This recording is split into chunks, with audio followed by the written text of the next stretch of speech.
Hey everyone, so in this video, I'll hopefully try and explain how AI agents are used in data and how you can use them to essentially future-proof your career.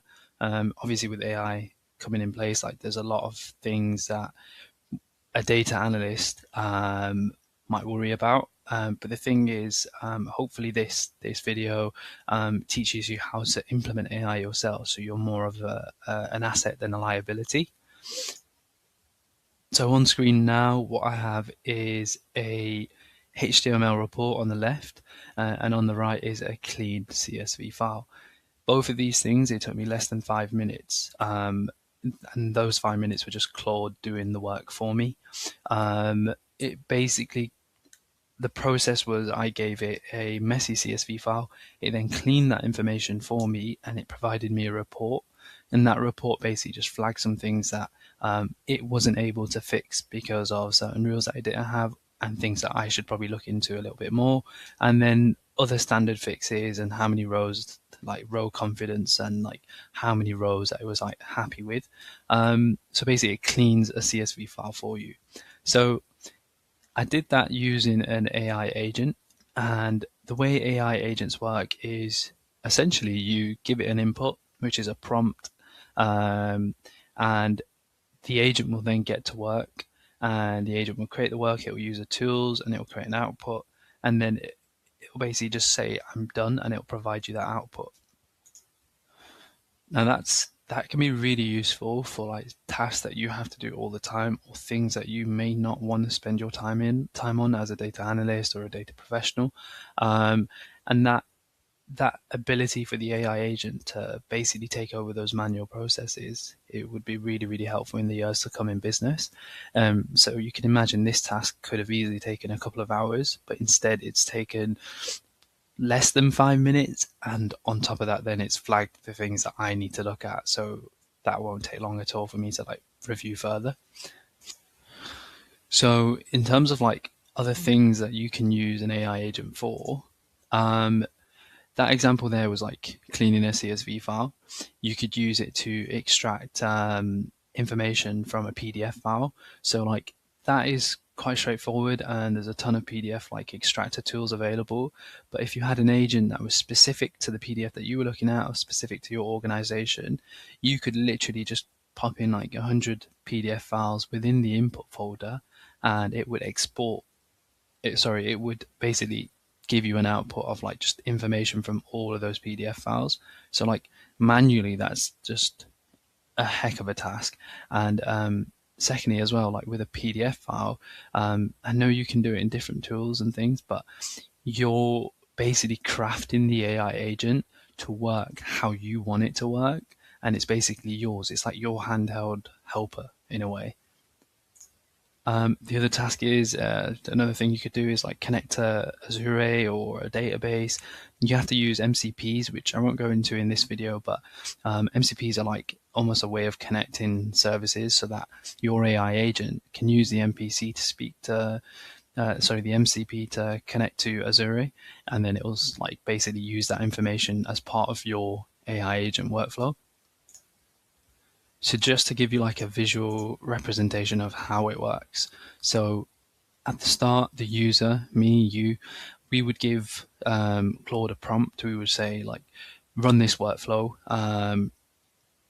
refer to the input file, and that would be it.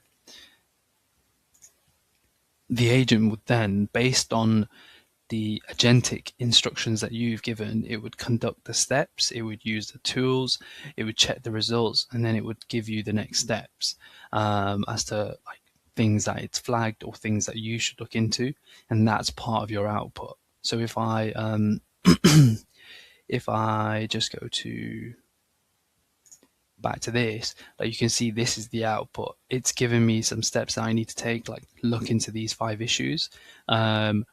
Everything else seems fine, and it's giving me the data set that's partially, if not nearly clean. So yeah, that's genuinely how it works. You have 2 parts to play in this. One is giving the prompt, and obviously before that as well, you're creating the agent, but essentially you're giving the prompt, and then it is basically doing all of the work, and you're receiving the output. So I'll just quickly show you what this looks like in VS Code. So if I click onto VS Code, try not to get too overwhelmed by the amount of information that's on the screen right now. So I'll just take that off. So I've called this agent, the AI agent, the CSV doctor. So that's basically going to take a CSV file and clean it.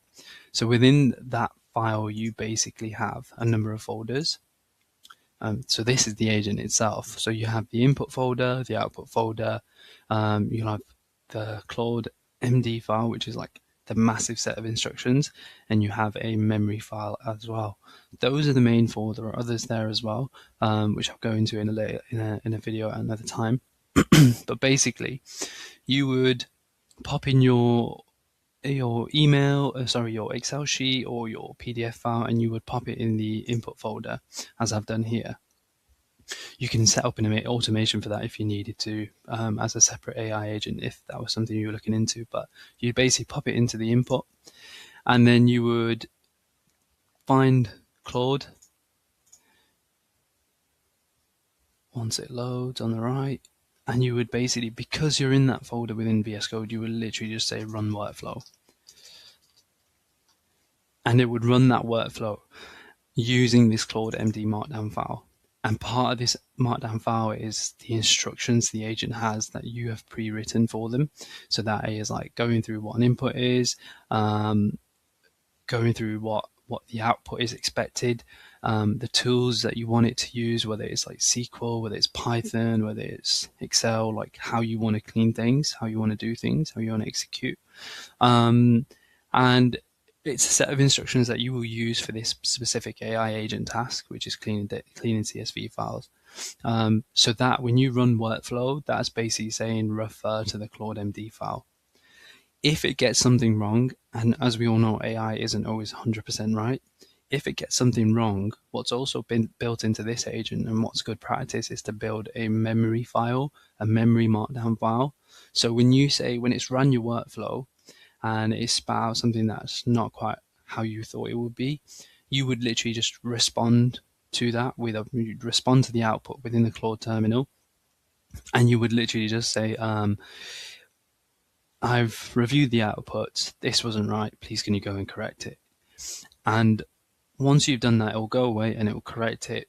And obviously how well you prompt that will make that more efficient, but it will store that in your memory file, and the memory file will record the instance where you said, oh, maybe the user asked for me to clean information in a certain way.